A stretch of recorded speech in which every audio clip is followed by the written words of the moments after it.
You are listening to the Enlightenment Evolution Network. Welcome to Earth Sky People Radio. Living in harmony with Mother Earth and awakening to an intergalactic society.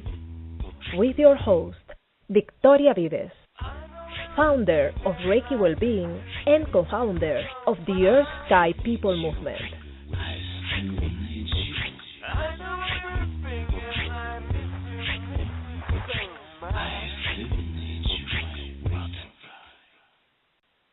Hello, today is Tuesday, August 19th, 2014, and this is Earth Sky People Radio with your host, Victoria Vives.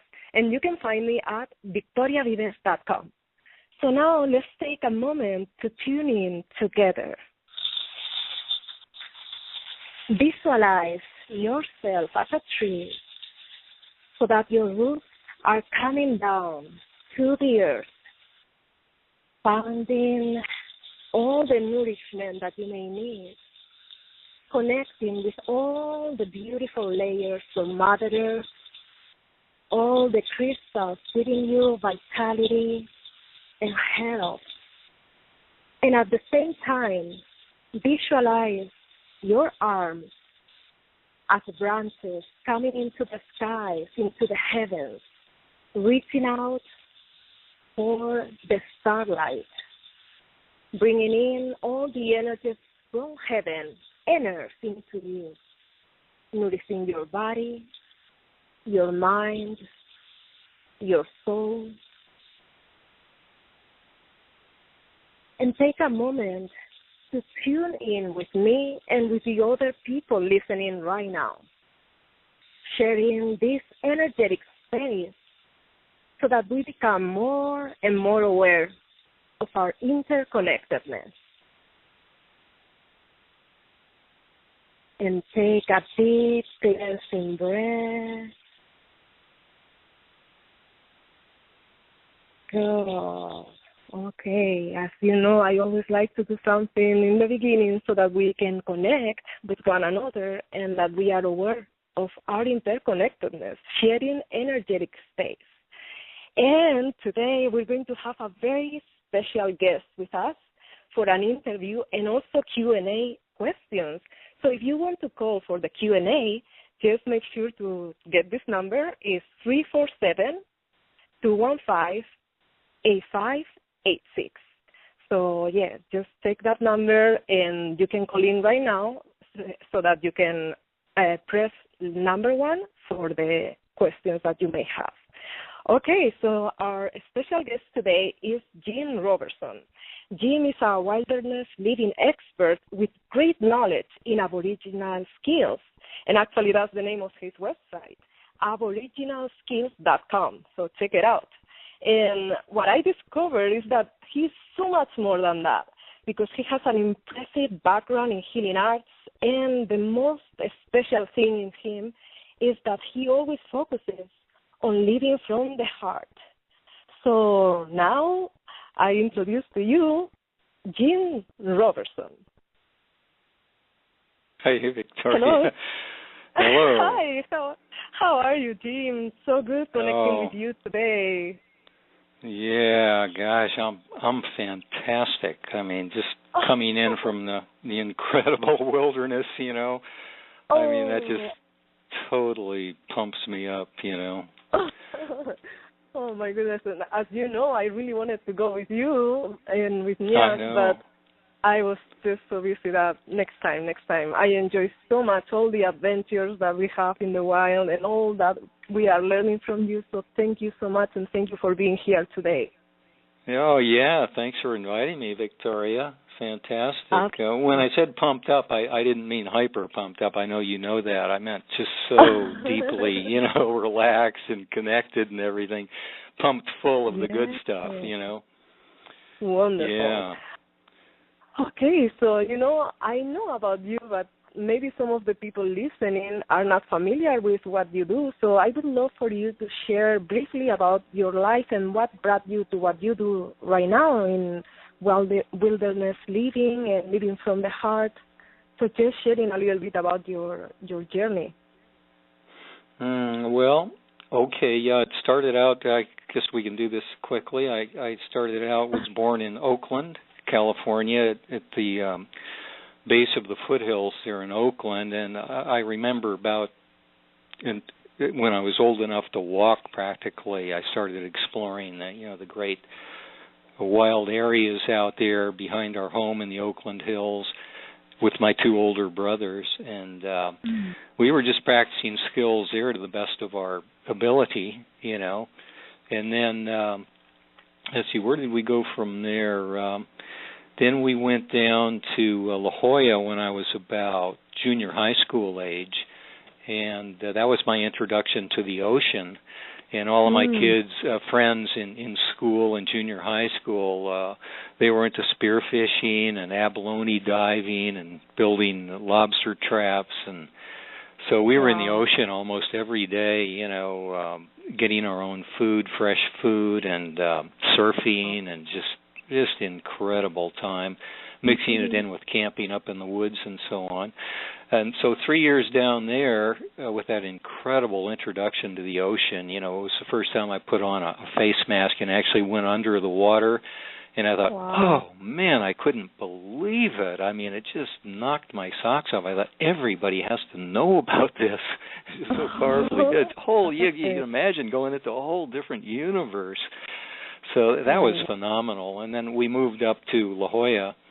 Not La Jolla, from La Jolla up to Santa Monica, where I started high school.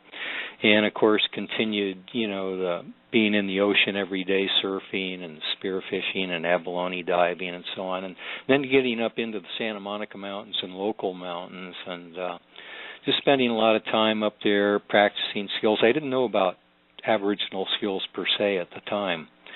And but we just had a great time getting acquainted and to the natural world. And high school, and then let's see, I got heavily I always was very much into athletics. My dad encouraged that, and I just seemed to have a natural affinity and skill for it.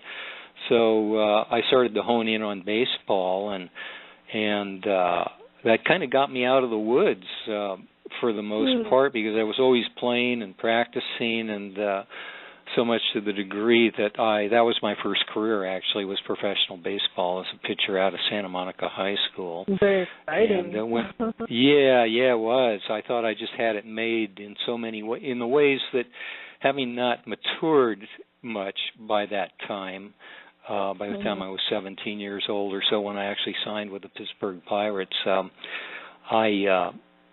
I thought that it was all pretty much about I got it made because now I can make a lot of money and I'll have prestige and, all these things that I think of pretty much as very superficial ways of relating now. And so as it turned out, I injured my arm the first year and had to give up that career.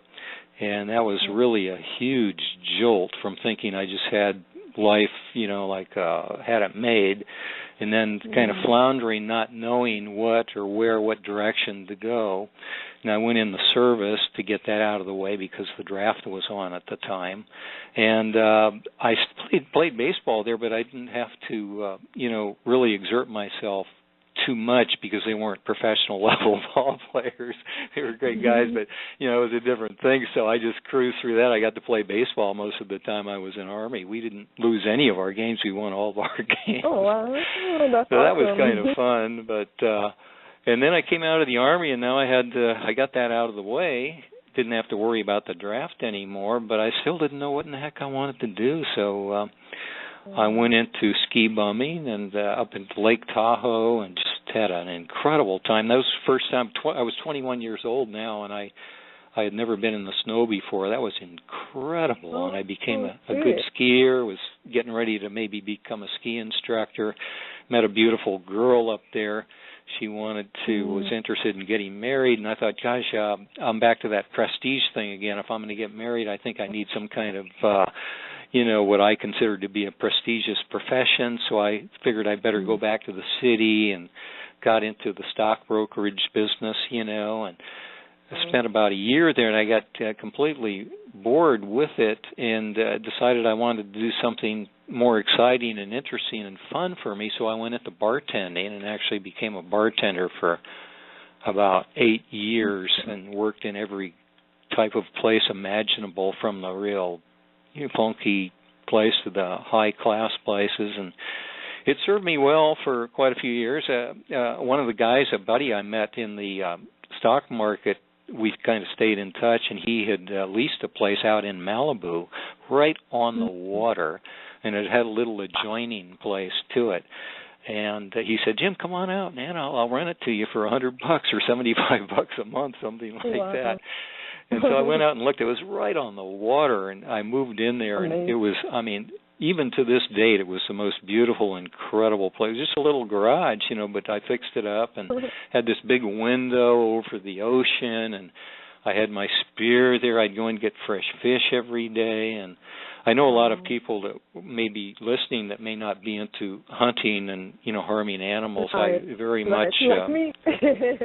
Yeah, sure. I totally respect and appreciate that, and I really minimized my hunting these days, but since I do eat some meat, not a ton, but when I do eat it, I like it to be live, healthy and, wild and things like that, and I do it as efficiently and as effectively as I possibly can.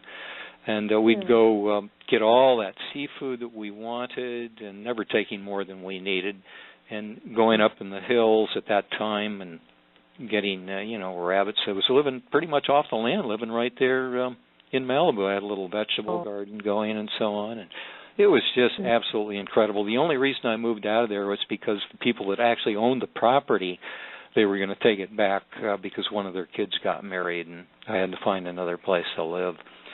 But it was about that time, not too long after, that, let's see, where did I want to go? Actually, I kind of changed. I got out of the bartending business and got into the insurance business because another one of my buddies that I was a good friend from the stock market, he had gone into the insurance business, and he said, Jim, come on, let's share this insurance office with me. We'll have a great time, And so I did, and I really struggled for the first year, but after that first year, I was determined to make it work for me, and I did. And I was one of their best producers for many years. Right. It served me well, and that was about the time when I started in the insurance business. I think it was around 1966 that I also became acquainted with yoga and Eastern philosophies. And that's when I actually stopped. I became vegetarian for many years, at least 12 years, maybe probably more. And I stopped the spearfishing. I didn't want to kill any animals at all, and went many years that way and loved the beautiful vegetarian. We had all these incredible feasts with our yoga. I became a yoga instructor with the Kundalini people, and I was actually one of the personal bodyguards for Yogi Bhajan. And maybe a lot of people listening remember Yogi Bhajan with the Kundalini yoga. And we got into martial arts heavily there, and just really had a great time. Great community and living close to the earth, and that nice transition. When I was in the insurance business, I looked like the businessman. My hair was styled, and I had my nice work coat on and slacks and everything. And the more time I spent around the yogis, little by little by little, the next thing my hair is full length as long as it would grow, and I had the full-length beard way down to my chest, and I was wearing my sandals and shorts in the office. And the company didn't care for it at all, but I said I was pumping them out, really big production, but I'm going to really turn it on now so that they can't fire me or get rid of me, And that's exactly what I did.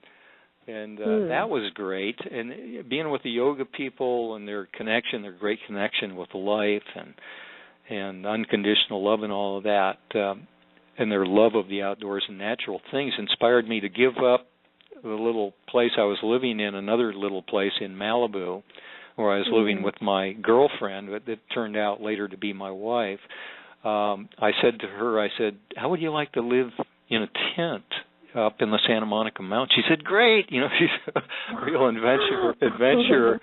And so we did. We moved to a friend's property up in a little canyon up in the hills in the Santa Monica Mountains, and we lived there for 6 months, and it was so fantastic. I mean, we put this big tent up. We put a big rug on the floor, and we had a big bed in there, and lots of room, and burning incense, and we had a nice outdoor shower, and the deer would come and visit us, and all kinds of animals and so on, and then I'd get up in the morning and I'd go into the insurance office, drive down the highway down PCH, and go to work and come back, and we were having a great time living there. And then we went to Italy for 5 weeks. I think this was in December, and I was planning on coming back to our little casita, there. And when we came back, it was totally destroyed by the weather. The Santa Ana winds and heavy rains had come through in the winter, and then the Santa Anas, and my wife, we got married shortly thereafter, and had a son, and but she was ready to move, to the city, so we moved into the city. And let's see, you want a little bit of background. Let's see, where did I go from there? The insurance business. Basically, what brought you to really embrace living from the heart and connecting with nature so much, and leaving behind all these things, more like the corporate world and all of that, and prestige. Yeah, the thing that was great about, there was one thing that I realized, that I was deeply connected with spirit. It's inherent. I mean, it's innate in all of us, and I do know that I recognized that long before I got acquainted with yoga. It's just that I didn't pay as much attention to it, and the yoga really brought it to the forefront. And the thing that I really loved about the insurance business was the people. The people that I would meet. And I just loved being with them, and I could save them money. I saved them a lot of money, and I totally enjoyed that. And we just had great relationships. I just totally loved that aspect of it. Then, of course, as I got busier and busier, the paperwork got deeper and deeper, and the other aspects of the business that I did not enjoy. And in the meanwhile, I was, working 10, 12, 14, 16 hours a day, 17 days a week, because down the road a little bit, I had another child, a daughter, and so I was supporting the two of them, with the insurance business, and that was really nice. But at the same time, I was very active just to keep my energy up. I was going into the ashram, the yoga ashram, almost every day, sometimes twice a day. And then in addition to that, what really jacked me up with my energy and kept me feeling really good, in addition to the incredible yoga, Kundalini yoga workouts, I was heavily into the martial arts and was in the dojo 5 days a week, and then training at home. So I was just totally in great shape and loving all of that. And then as a part of the yoga training, we had body work, as a part of our training. And some massage type of things, and I thought, wow, this is incredible. Another whole universe, kind of like when I jumped into the ocean for the first time with a face mask on. I mean, this body work, this is therapeutic body work, and I thought, wow, this is incredible. And so I started looking around for various schools around town, around L.A., and attended many of them over a period of many, many years, and little by little, I let the insurance business go. Finally, I sold it after about 12 or 14 years, and then went strictly into body work. Then I had been doing body work for therapeutic body work of all forms, from deep work, Rolfing type stuff, and shiatsu, and energy work, and so on, for well over 30 years. Yeah, and Reiki as well, right? Reiki as well, yeah. And it was just incredible, beautiful stuff. I loved it. But the thing was, I had 2 kids to support. I was working too hard, actually, with it, and really burnt myself out on several occasions, and was working really injured, for a lot of the time. Whereas if I could slow the pace down and just do it one at a time at my own speed, and, whenever I really wanted to, Because the way I worked it, it was like I was a fireman on call, and the phone would ring, or it's like the bell ringing, and I'm on alert all the time. I was so wired and ready to go, you know. Wow. It was a bit much, but it sure served me well, and it was great work. And the one that I enjoyed the most about it was the Watsu, you know, in the water, where you float people in what do you call it, like a big jacuzzi tub or something, or a hot mineral spring or a pool. That sounds really awesome.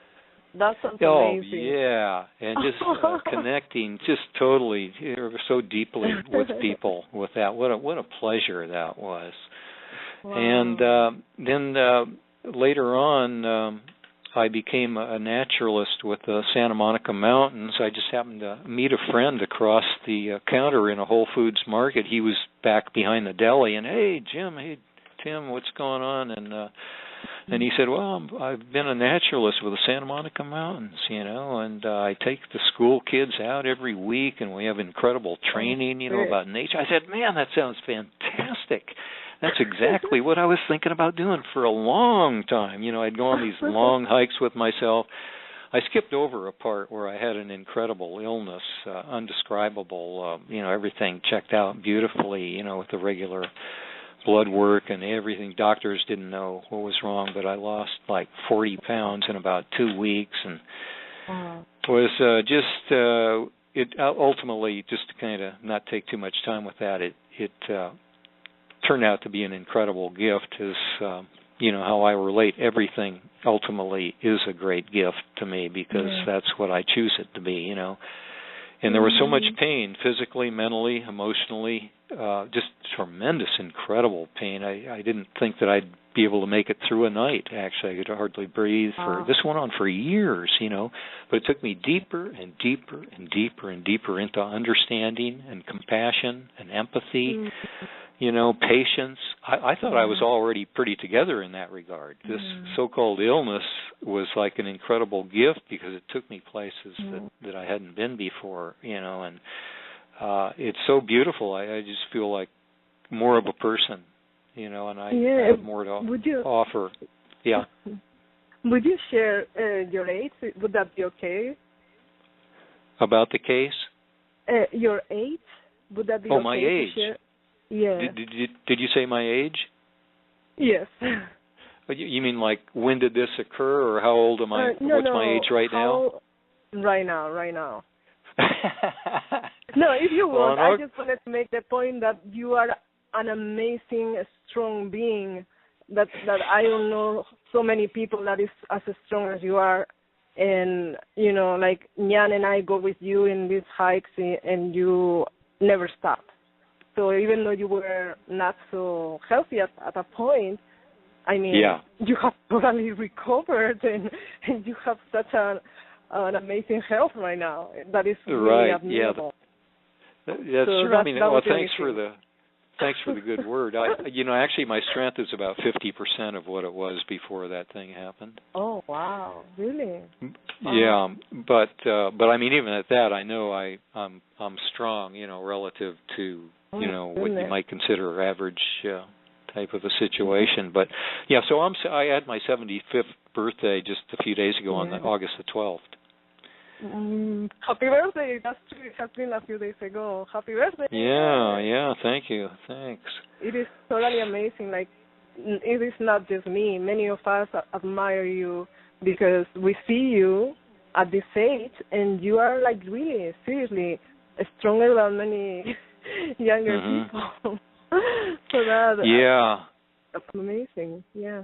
Well, we inspire one another. That's for sure. I mean, I get a lot of inspiration from you and Jan and so many people these days, because I'm able to focus my attention. You know, I'm not all spread out like I used to be searching, you know, in the past. And the more I got into like the spiritual practice and meditative way of living and things like that, I could really, it's so much easier for me to prioritize my time and my life, and everything is like purposeful and meaningful and valuable, you know. And speaking of that, one thing that really helps it be that way for me is that when I started really recognizing that we're all family, You know, not just all people. I mean seriously, every single person I look at as family and someone that I love, you know, unconditionally. And that's just changed my life entirely. I mean, it's just like it makes everything good. Even if they're acting like a total jerk, I see the spirit within them. You know, I recognize that, and that's all that I want to support. I don't want to support their BS or anything like that.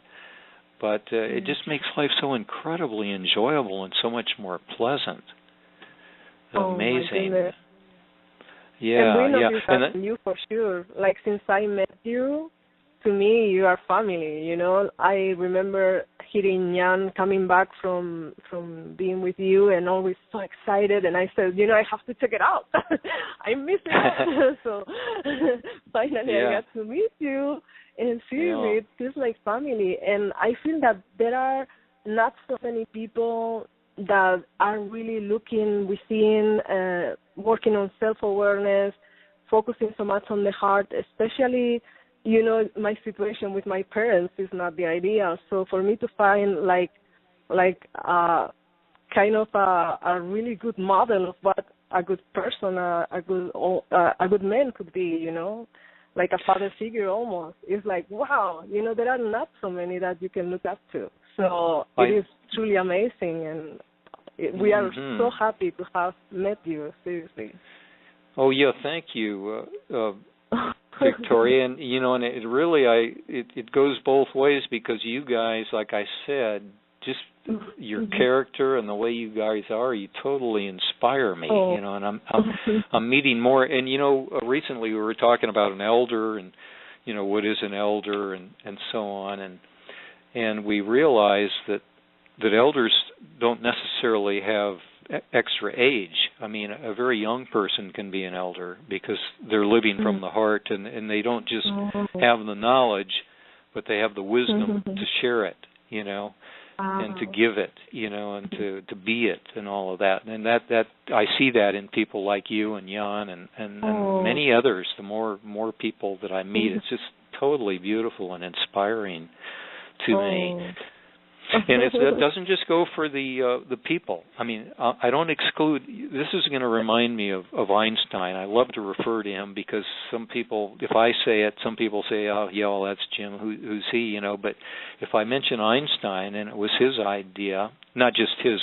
Nobody owns an idea, so far as I'm concerned.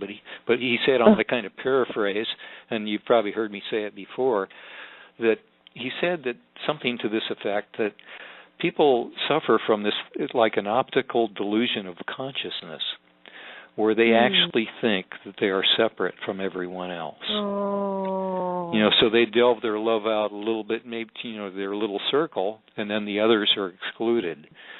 And where I really, I just totally appreciate him saying that. I mean, that's not exactly how he said it, but that's definitely the gist of what he said.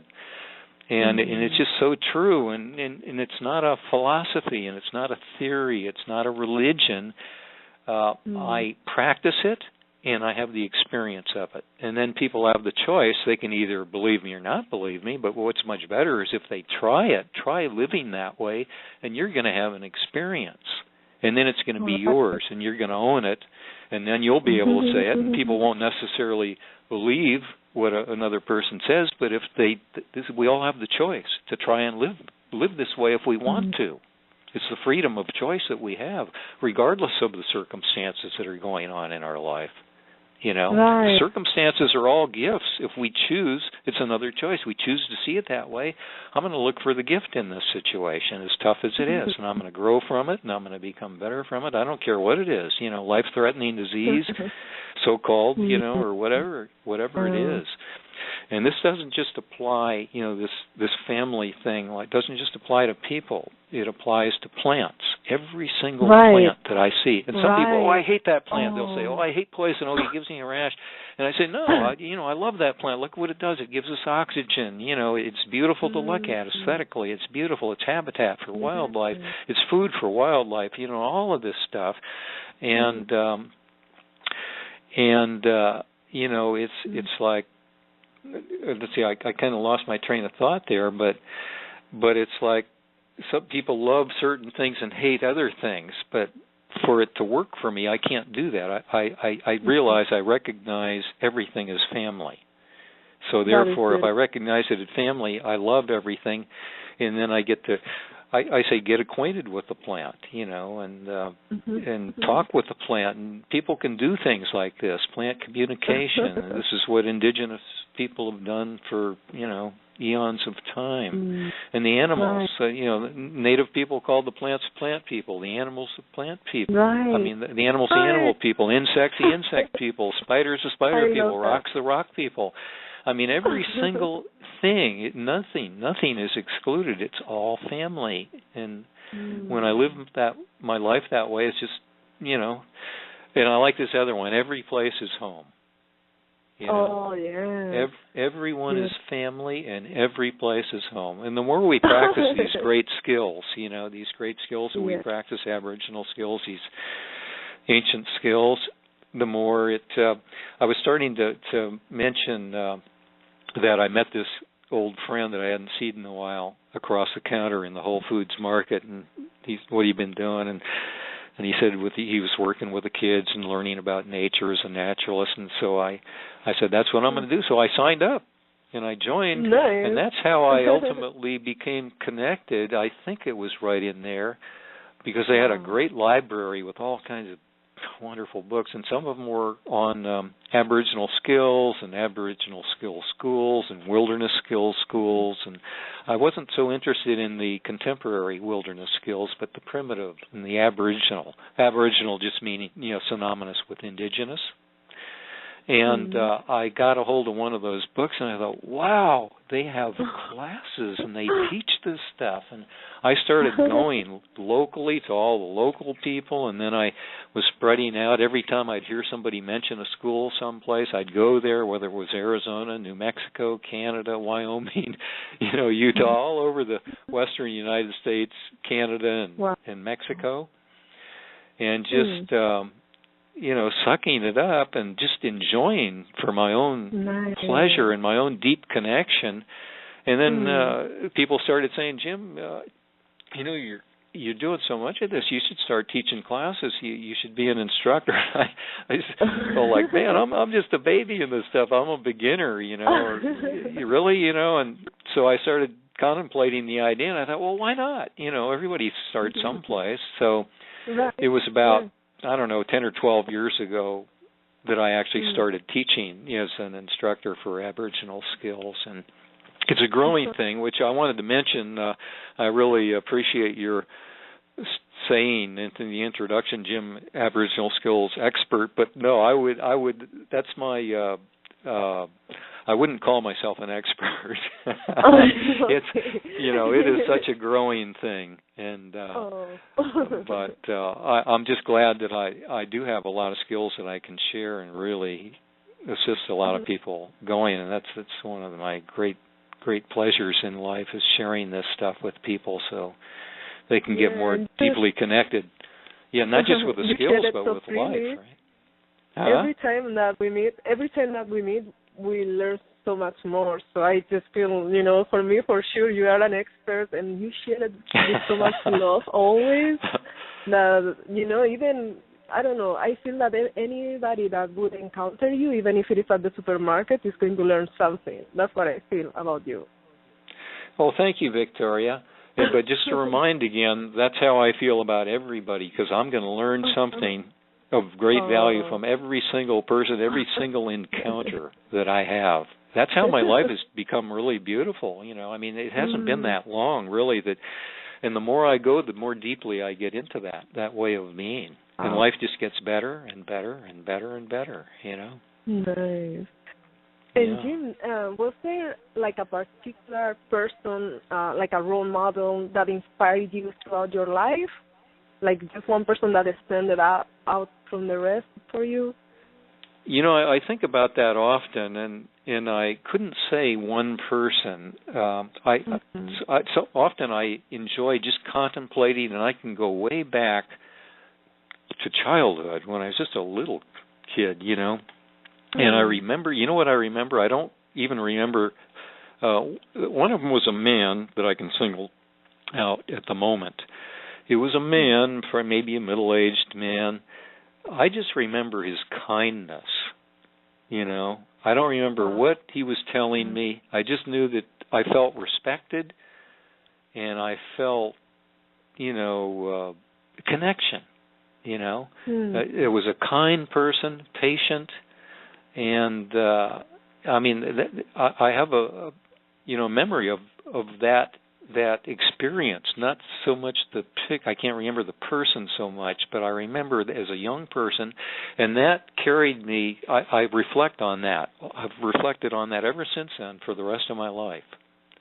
I remember patience and kindness, you know, and those are two of the great things that I really hone in on. I like myself when I'm patient and when I'm kind, you know, but strong, you know. I mean, I feel like when we live from the heart, that's really where our strength is.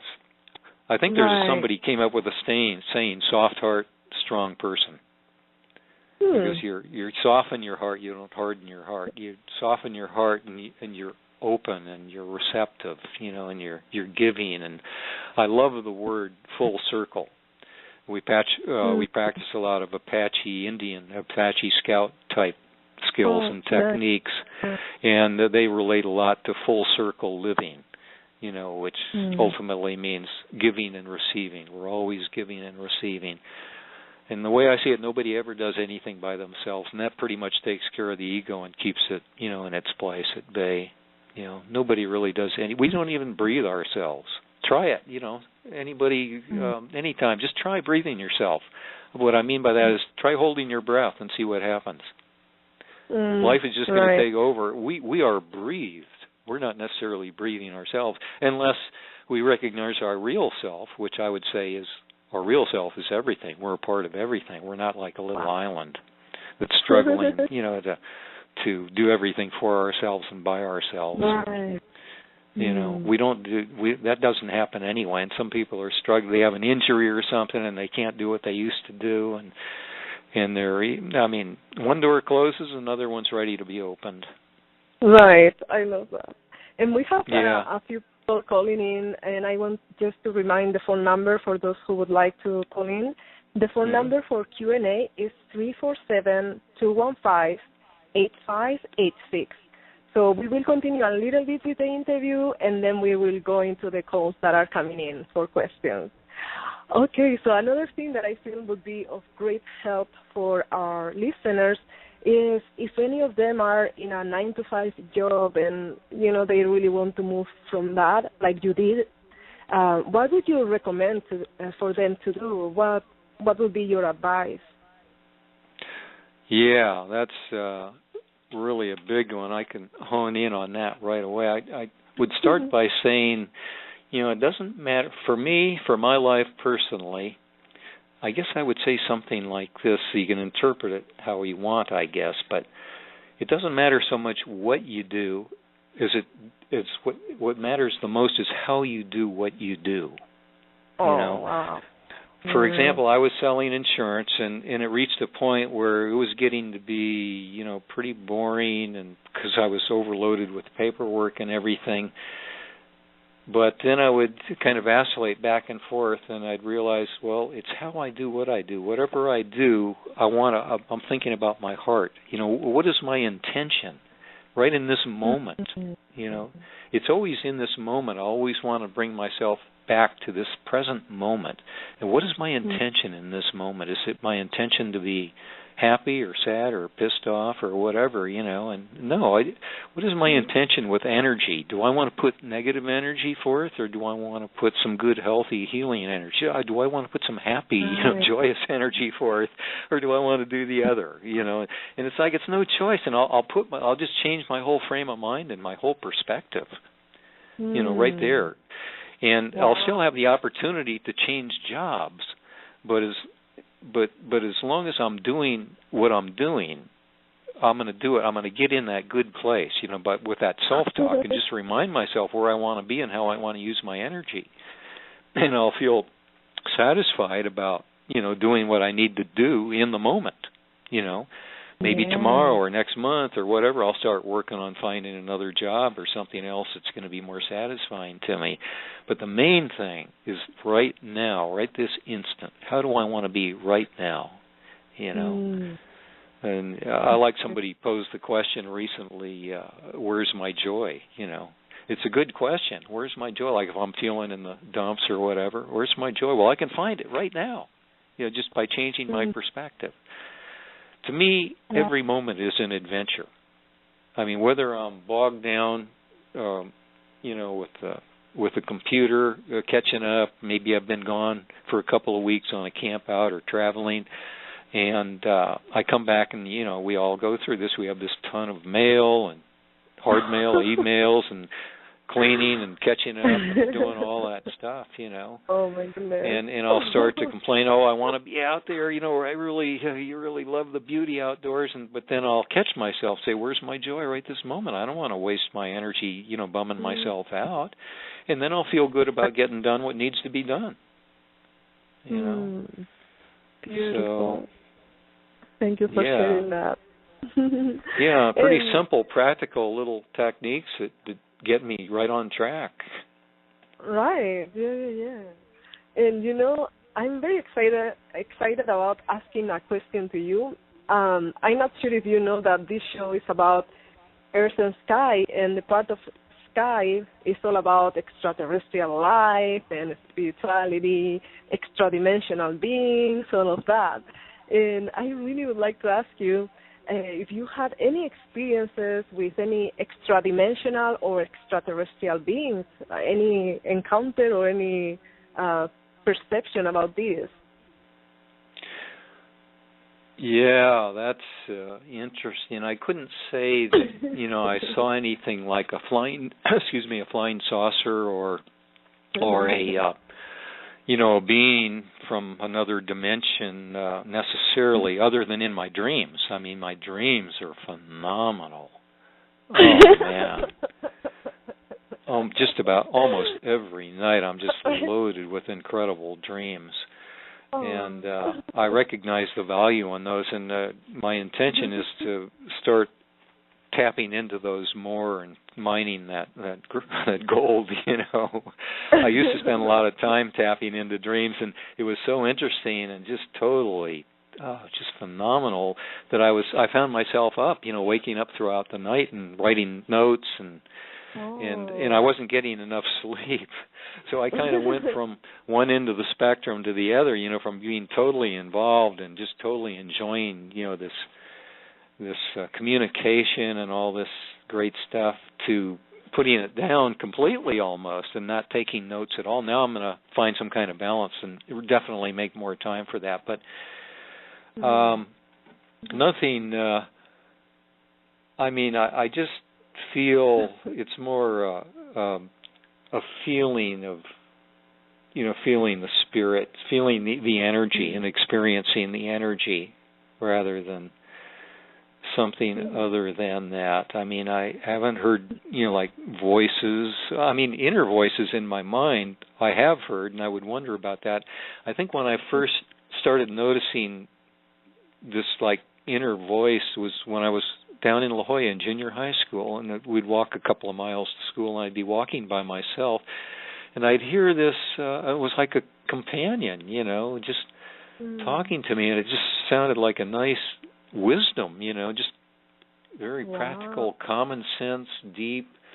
And I remember getting to school and asking some of the other kids, I said, I kind of explained what happened. Does this ever happen to you? And a couple of kids that I mentioned it to, they said, no, it never has, but maybe it has. Maybe they just didn't. Maybe they just kind of shined it on, and because it's so common that I think we discount it, Wow, how beautiful.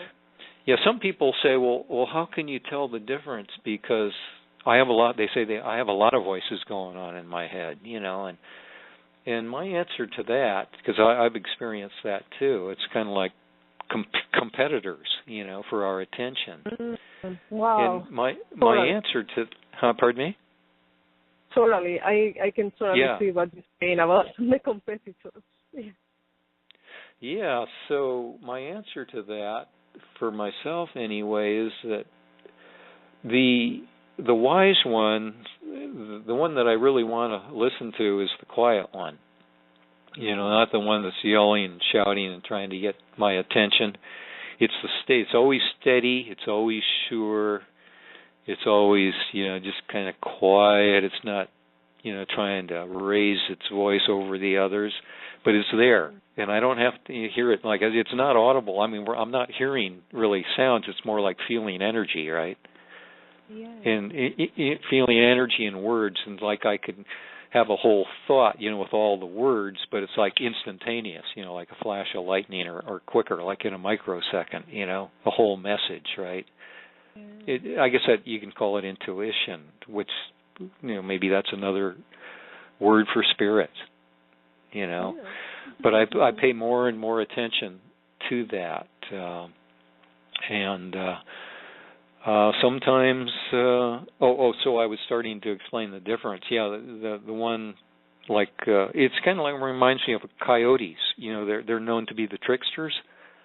I love coyotes. And they're very wise, incredibly, what would you call it, strong beings. Talk about survival. And we don't use the word much, survival, with our wilderness stuff, our classes and everything, because that has, to me, a negative a stigma attached to the word that, some negative connotation. For us, it's more like we're just practicing harmonizing with nature. Living in harmony with nature and learning how to be comfortable. And like I said earlier, every place is home, The more you practice these skills, the more comfortable you feel wherever you are. You can take care of yourself, whatever the situation. And please, let me just share this, because I think it is so important what you said about feeling like at home. I grew up in Spain, in Madrid, in an apartment. Never had this relationship with nature that I have now. So just the fact of moving into West Covina and having a backyard and having spiders all over the place and things like that, it wasn't easy for me in the beginning. So I feel that if we are able, all of us, to really go beyond the cities and connect with nature, and knowing that spiders are medicine, everything are our friends, our people, our family, and that will bring so much freedom to us. So thank you for sharing that about living everywhere like if it is our home, because this is what it is. Mother Earth is really our home. I just wanted to share that. Yeah, I sure agree. And it's what's the word I want to use? It's an acclimation, Some people jump in right away and they're off and running, and other people, it's a little acclimation here. They take a baby step here into, the things we do, and then another step, and, another. That's the way it was for me, actually, when I think back.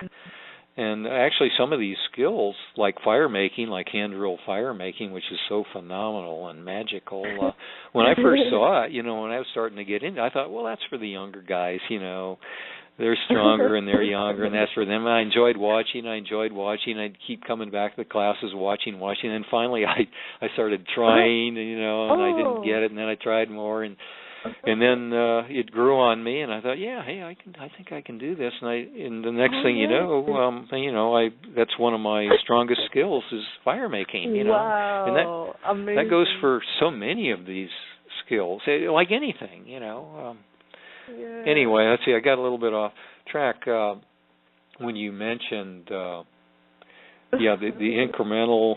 And for example, when I see spiders or ants or whatever, some insect in the house, previously it was like, oh, get this being out of here, I kill it, get it out of my space, But now it's all different. I don't want to kill anything. I will only if I need to protect myself, or if it's food that I really want to eat or something along that line. But I'll take the spiders out of the house now, and I'll put them down into the plants, and I'll drop them off the balcony into the plants, and I'll say, have a good life, Because I literally, it's no joke, I literally recognize that as a spiritual being. And my teacher, everything, there's no exception, is my teacher. and they're also my student. That's the way I live my life. We're all equals in spirit, and it makes my life beautiful. So I take the spiders out, the ants, or whatever they are. I enjoy taking them out the front door or off the balcony and have a good life and let them continue, but I just didn't want them running around necessarily. Sometimes they bite me, you know. So that's one way I kind of protect myself sometimes. The spider people, and the ant people. Yeah. Okay, right. So you feel complete and ready to start with the Q&A? Sure. Okay, so I'm going to remind our listeners that the phone number to call in for questions is 347-215-8586. So I'm going to take the first call, and this is from area code 513. So 513, please be ready. Hello? 513? Hello? Who Hello? is it? Hello, did we lose it's cutting off a little bit.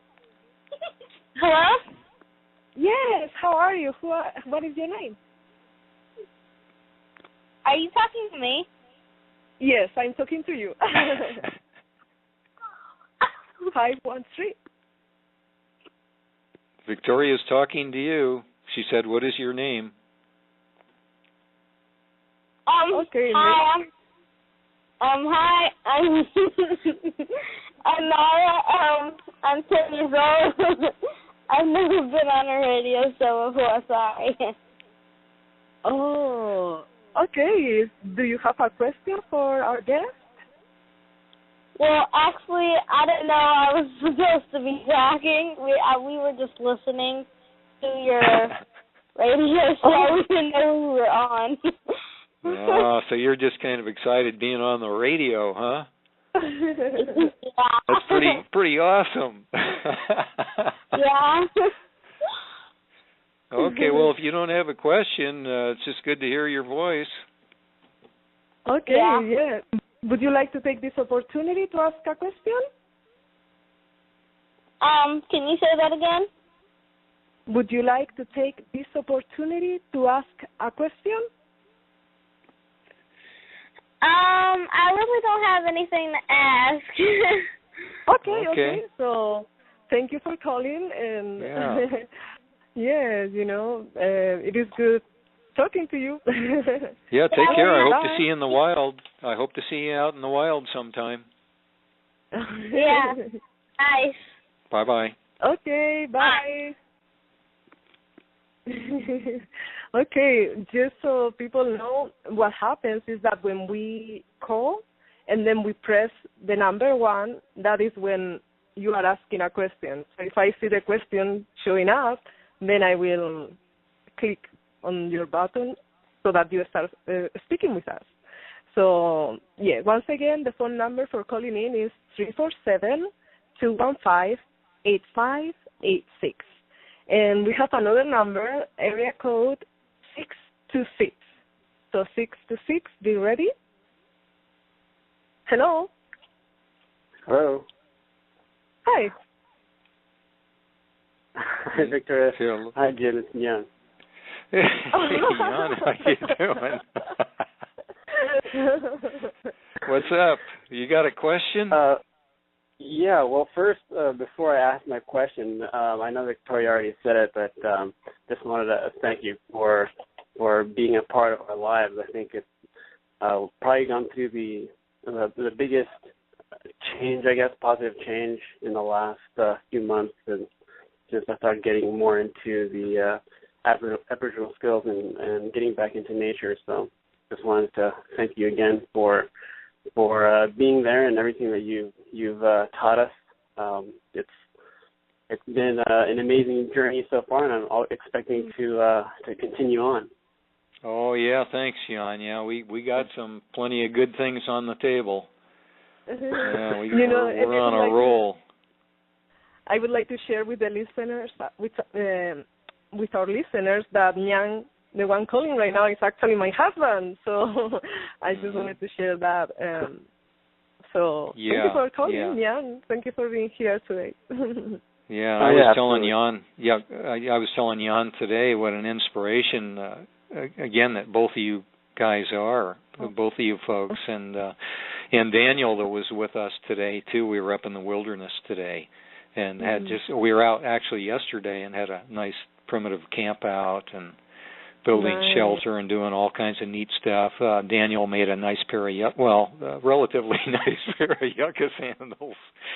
And it was just a phenomenal time, being out there in the wild and having our campfire, sleeping under the stars and doing all that stuff. So, man, I missed it. Next time. Yeah, there's always the next time. Yeah, definitely. Well, Jim, my question, I think that coming from, so you have such a broad background, you've experienced so many things, and I think that, at least for myself, when I teach, I feel that what I can offer the most is giving somebody a perspective that they may not have because they haven't experienced something, whereas I may have experienced something that helped me to understand, and I like to pass on that understanding. And so my question to you is relating to that. Having such a broad background and depth of experience, what would you think is probably the most powerful thing that you can share based on that experience to improve our lives as a whole, or as an individual, as a society, just whatever you think is being as the most important? Right. Yeah. The most important thing to me is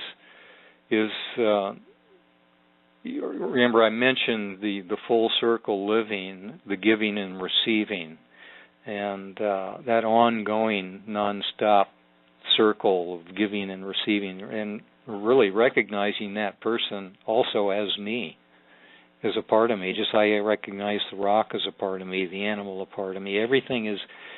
We're one another, looking at one another, different parts of ourselves, and recognizing the value in that moment and with that individual, and recognizing that they're a gift to me. And yes, I can offer them something, a perspective that they haven't had before, but not forgetting that they're teaching me and gifting me simultaneously. I think that's one of the most, profound when I live that way.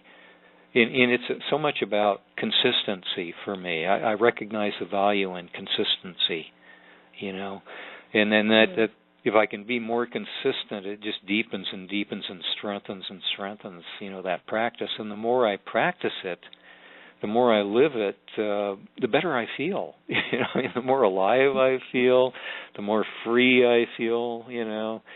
It's just phenomenal. So I think that's the best I can offer in response to that at the moment. Yeah, that's I totally resonate with that.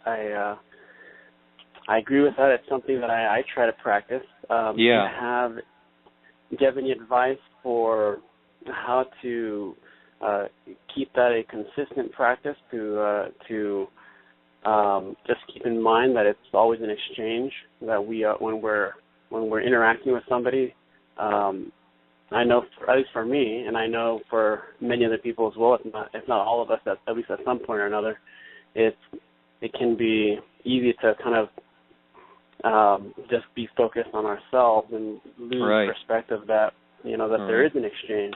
Yeah, exactly. Do you have any advice for that? How to get back out of more of a self-centered universe and kind of embrace what's happening all around us? I'm getting better and better. I'll share with you what I do. I recognize my constant companion, and that spirit, and I'm talking with it or to it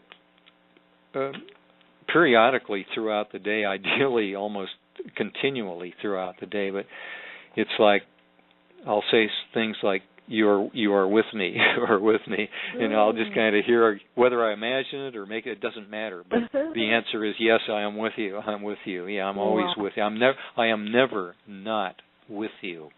You know. Wow. And that's the spirit that runs through all things all the time. You know, and to share what someone else said, I mentioned this to you before, Jan, and I remember you asked me, what was that again? And you'll remember that those two words, undistractable attention. All right, yeah. We practice undistractable attention, and when you have something really good of value, deep value, that you find through your own personal experience, it really works and makes your life great.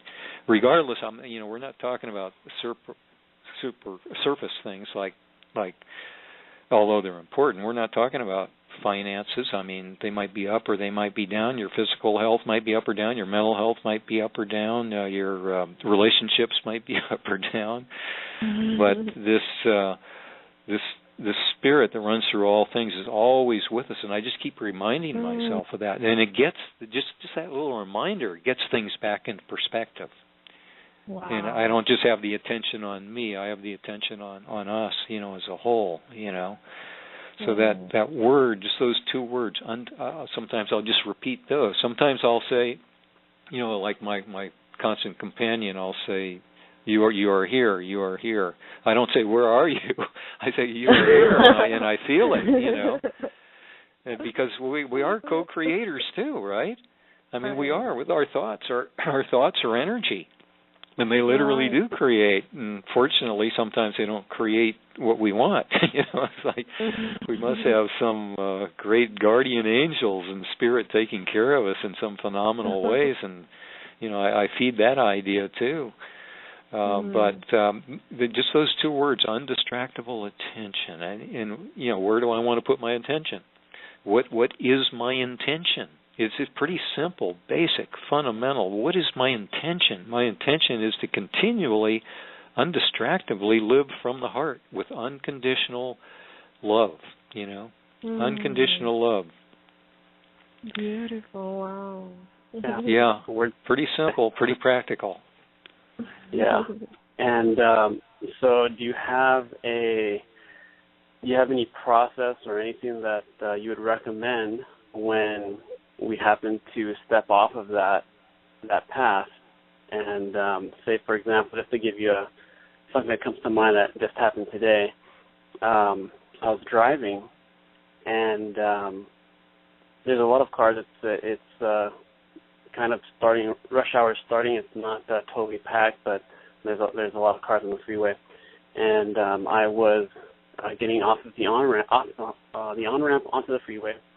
And I guess the person who was in the lane where the on-ramp merges with didn't like the speed that I was going at that moment, and decided to go to the next lane, pass me up, and then get in front of me, and then go really slow. Oh, yeah. Yeah, I've had that happen before too. So for me, it doesn't bother me a lot in the sense that I don't feel that I have to retaliate, but it does bother me nonetheless. Sure. What would you recommend in a situation like that? It's not super important or anything, but things that happen throughout the day. I think it's important. Everything is important to me. Everything is valuable, and right away I look at that person as my teacher, your teacher, and a teacher in so many ways, going deep into, what we want to represent. And for those that don't know, Jan is a very accomplished martial artist and instructor, And some people, they like to use something like an experience like that as an opportunity, to show their stuff, for example. But when you're all that I want to do with this person, I recognize him as a brother, sister, whatever, as a family member. This is literally a family member. and we are literally one. This person is a part of me, and he's having some kind of, or this person, a man or woman, is having some kind of an issue, and is not in a good place, to be acting that way. So do I want to add fuel to his negativity, or do I want to, what I would start doing right away, and what I have done is, instead of responding like I used to in various ways, now I just give them good energy, and sometimes just say, I love you, inwardly, and send them peace and joy, and health, and all of this great. And so, okay, I'm going slower. I don't have to get into a fight and show this guy, I can go slow too. And so just keep feeding this guy. Maybe he wants to slow down, so he, unconscious, on an unconscious level, maybe he's saying, hey, I'm getting all this good energy, unconsciously. It's just an incredible opportunity for him and for you to go deep into yourself, and just keep practicing this, We're the peacemakers, and we're the providers of more love in the world.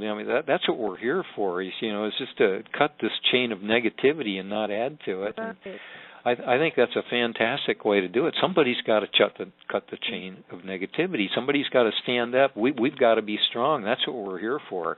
Is to handle situations like that the best we can.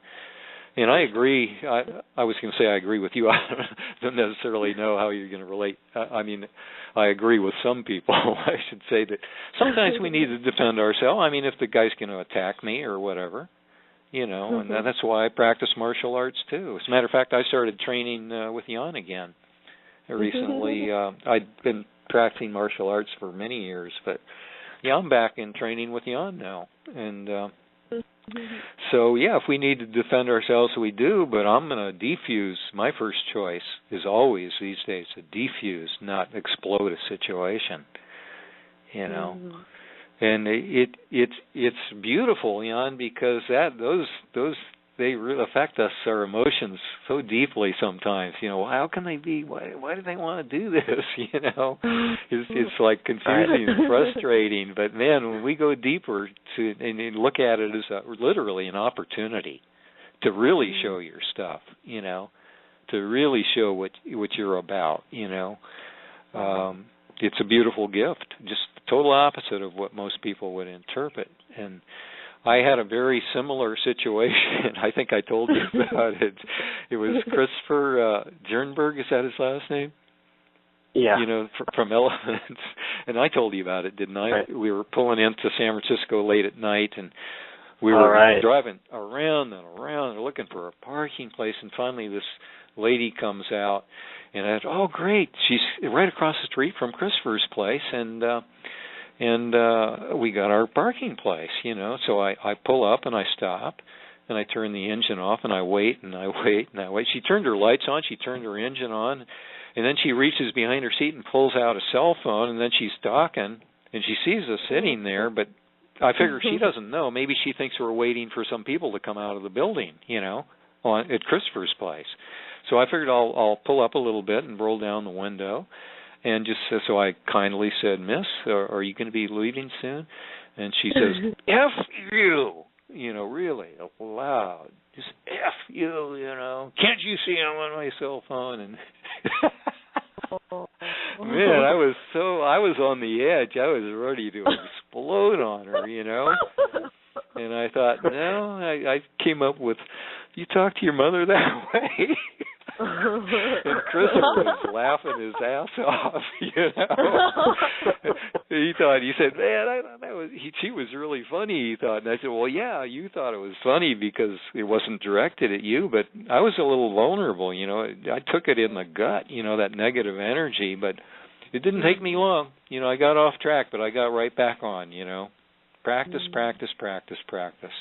Yeah. Practice those good habits, Right, and it's so important to remember that it is practice. It's not one of these things that is just gonna. Well, I guess there probably is a time when this kind of thing would come naturally, but I think because of social conditioning, it doesn't. It's not natural for most people. And it does take practice to take. That's right. Yeah, we're actually conditioned for negative response a lot of time, and like stand up for yourself that time. Well, I figure I'm really standing for what I believe in if I'm standing in this unconditional love. And if they take a swing at me or something, then, I'll have to do what I do, But, I'm always going to go for peace and give them the love, Beautiful. You had a powerful opportunity today there. So you can go back. We go back in time and replay the whole thing, and, it might keep poking at you for quite a while like that one did for me. And I just kept giving this lady love all night long. I'd wake up and I'd be bothered by that, and I'd just keep sending love to this person. Wow. Yeah. Okay, definitely something to practice. Yeah, I'm sorry? Thank you so much. Oh, thank you, Victoria. And thanks, Jan. Thank you for calling, Jan. Sure, you're welcome. Thank you. Yeah, thanks for calling. Okay, so we're going to take one more call, and this is area code 760. So 760, be ready to answer. Hello? Hello? Yes. Are you talking to me? Yes. Okay. Yes, I'm talking to you. I was thinking you might have somebody else with a 760 area code. But I know Jim. I don't know if you recognize my voice, but I didn't call necessarily for a question, but I called because I am relating a lot of what you've said in the past and what you're saying here on the radio to what I'm doing now. I work in a prison, and I went in there initially for curiosity. I worked with babies and families and youngsters, adolescents, and now I'm working with first-degree murderers and first, second-degree murderers. Now I really recognize your voice. Administrative segregation building in the middle of nowhere. Uh-huh. But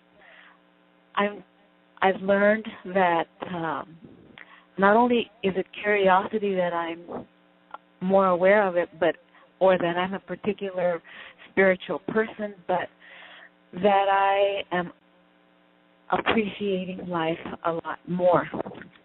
I'm sorry, your what life a lot more? I missed something.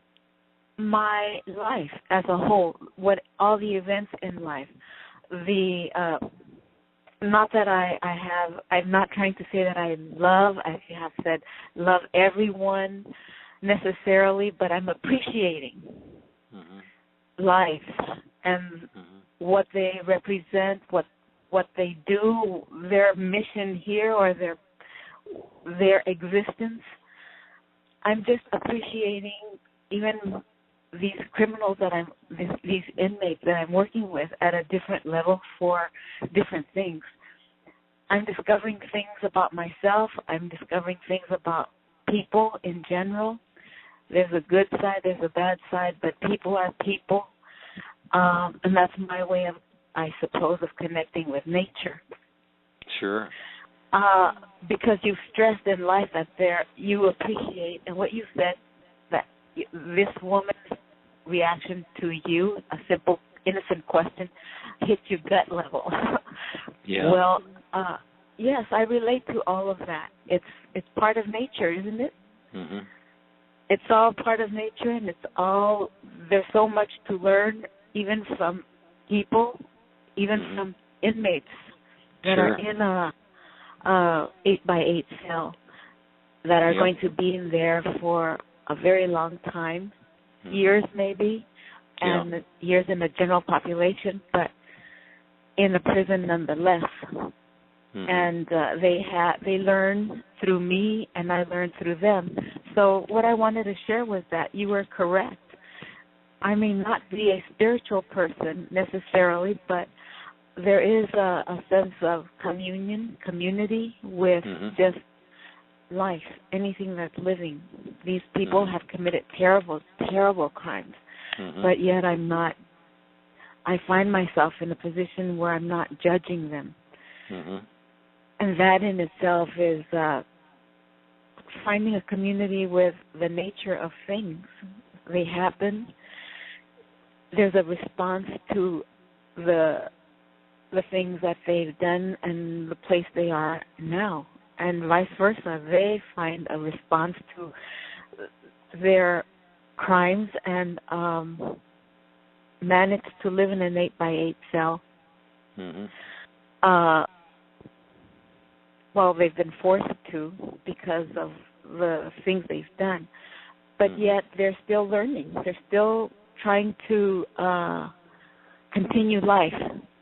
Yeah, right. And that's part of nature, the thrust of wanting to live life as best that they can within the circumstances. And I suppose that's what I wanted to say, that I understand what you said about making the best of situations, and that's communicating in itself with nature.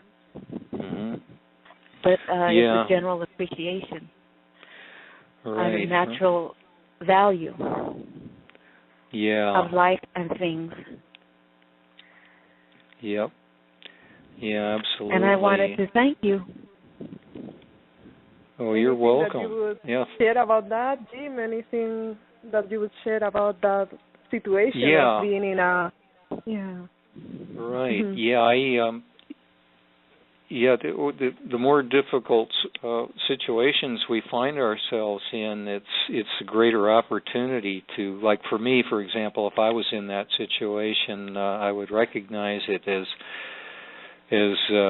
kind of an opportunity to really check myself out, and where am I, with this way of relating, this unconditional love and so on. But I know I can't compromise it because it works for me. And when I look at anyone's eyes, to me they're like, or you just look at people's eyes, they're all like jewels to me, incredible jewelry of different colors, and it's just amazing.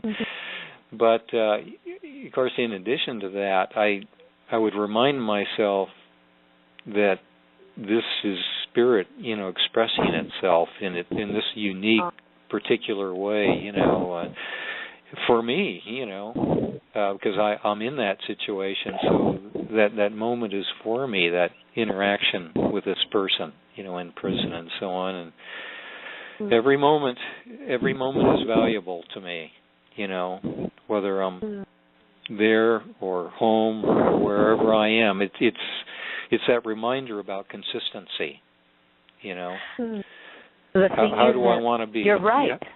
Yeah. You're right. I want to say that the prisoners themselves, the inmates themselves, value life. They might not be able to verbalize it, but their behaviors and the things that they do now that they're in there say to me that they are fighting depression and wanting to accept their lot, but continue living. Yeah, that's powerful stuff. Yep. And the interesting thing is that they try and make the best of it by doing things that are incredible. I mean, they manage to devise ways of entertaining themselves, of keeping their minds busy. Those delinquents that are now in their 40s and 50s have learned to read, write, have learned to communicate. Right. There's always room for growth, I suppose. Exactly. But I do understand what you were trying to say, what you were communicating to me on various occasions. Although it's not spiritual, I don't call it spirituality, I call it more consciousness. But they are very conscientious, and I am now very conscientious, and more so now than I was before. Yeah, because that's I'm meeting fantastic. a group of population that it's really has been new to me because I've only been working there for the past 3 months. But already I'm appreciating the call of nature, the power of nature. Right. the power to live, the desire to live. Yeah. And the spirit, from my perspective, the spirit never dies. That the spirit is our essence, but so far as I say, but I don't want to get into that too much. But I would just I encourage you to nurture or consider the idea, and you probably already do, that they receive the energy that you're projecting, and consciously or unconsciously is the way I see it. They're receiving that's the way I'm it. seeing it too. I agree with you. Yeah, they're definitely, everything responds to energy, and it's that undistractable attention to what kind of energy do I want to project, and I always want to give, the best I can. Why not? Why give any less? Why not just give this open, unconditional love? I recognize you, as a, fellow human being, a fellow participant in life, and living, and give them that energy. That's what we all need. We all need the same thing, ultimately. We all need love, unconditional love. We all need to be respected, Respect. Key we word. all need kindness. Yeah, those more are, than love. I relate best to respect. Mm-hmm. Yes. Yeah. And I thank you. Oh, thank yeah. You for Thanks calling. Yeah, thank you. All right. Okay, so thank you for calling, Alicia, and You're we're welcome. going to start completing the show today.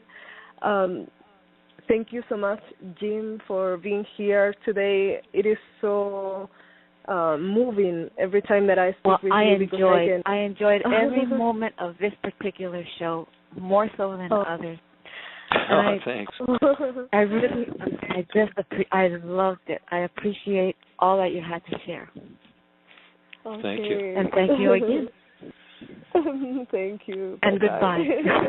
And goodbye. Have a good one. I'll see you soon. I know who you are. So we're going to start completing, and I would like to just to mention once again, Jim's website is aboriginalskills.com, and any message that you would like to share with our audience to close up today? I'd just like to see people join us. We have a great time, always great people, and in the great outdoors, learning these ancient skills, and it's time to take a break from the modern technology, and we can use it. We can love. I still love the modern technology, but now we have a balance.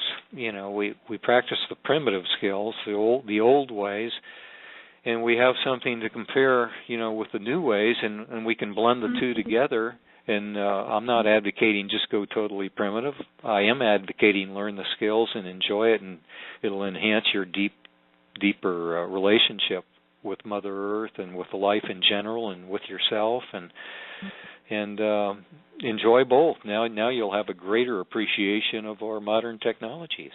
I love them both. It's like I have a foot in both worlds, and I use them both, and I enjoy them both. Yeah. So for people that want to attend your classes, they would just go to aboriginalskills.com? They can do that, yeah, and that'll have a connection to my Meetup website. They could go to my Meetup website also, and they could email me and just tell me they want to be on my class list, and then we'll send out a notice for the class. I do group classes every month, and then I do private classes in between. If somebody wants to have a one-on-one, or if they want to put a little group together, we do that too. Yeah. Beautiful. Okay, thank you All once ages. again. Okay, Victoria. Yeah, so I'm going to now just do some announcements for the next show. So the next show is going to be with somebody very special as well, of course. And this is my shamanic mentor. Her name is Gretchen Creeley McKee. And I have learned so much from her. She's my shamanic mom, I would say, my family, and you will have an opportunity also to tune in with us for an interview and Q&A section. So start preparing your questions about shamanism, star nations, and all of that. And all the details will be at victoriavives.com/radio. And also, if you are in Los Angeles, this may be of interest to you because this Saturday and Sunday, I will be teaching Reiki certification with Holy Fire Reiki. And if you mention this show, you will have a $15 discount in your first class. So check that out. And also, if you are not in LA, you have the online Crystal Healer certification course as well. And all the information and all my videos and articles and music, everything, martial arts, is at victoriavives.com. So you can check that out. And as you know, this is a show, the Earth Sky People Radio, that is part of the Enlightenment Evolution Network that has a show every single day. And every host in the network has a donation link.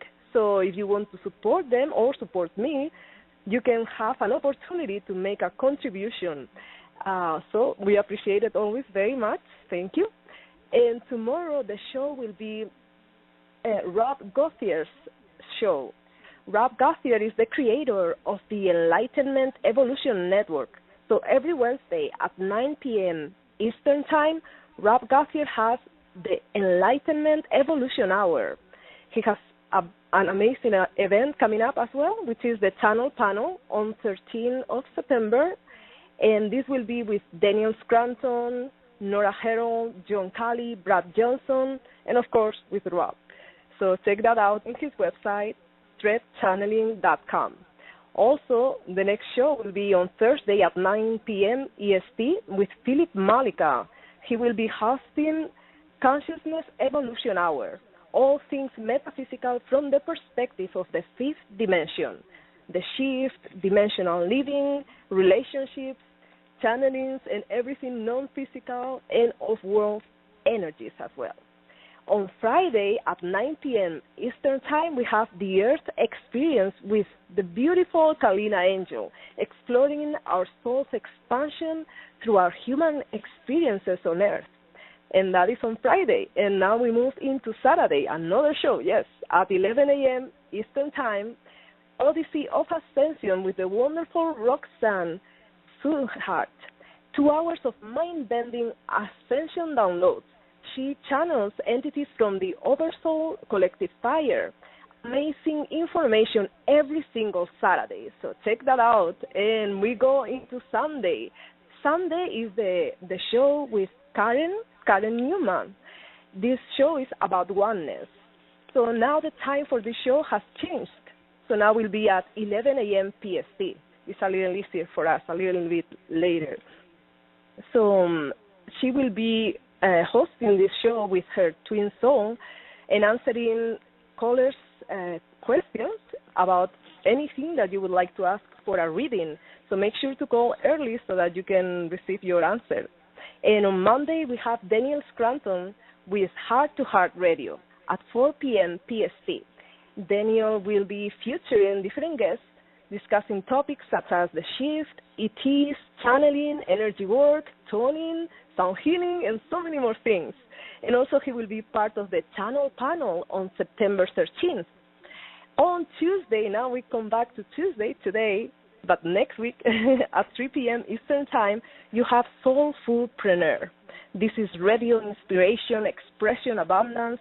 A spiritual business specialist, Rachel and Megan, will have also guests sharing their soul purpose, how they are living their soul purpose and how they can help you living your soul purpose as well.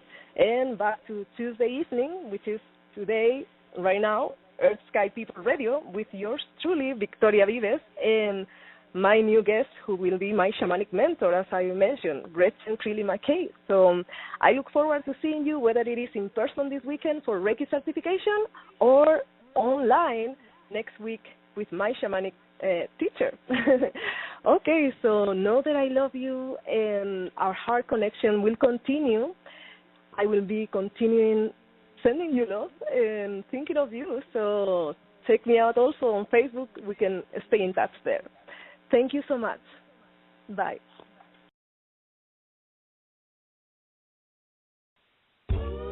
You are listening to the Enlightenment Evolution Network. Welcome to Earth Sky People Radio. Living in harmony with Mother Earth and awakening to an intergalactic society. With your host, Victoria Vives, founder of Reiki Wellbeing and co-founder of the Earth Sky People movement.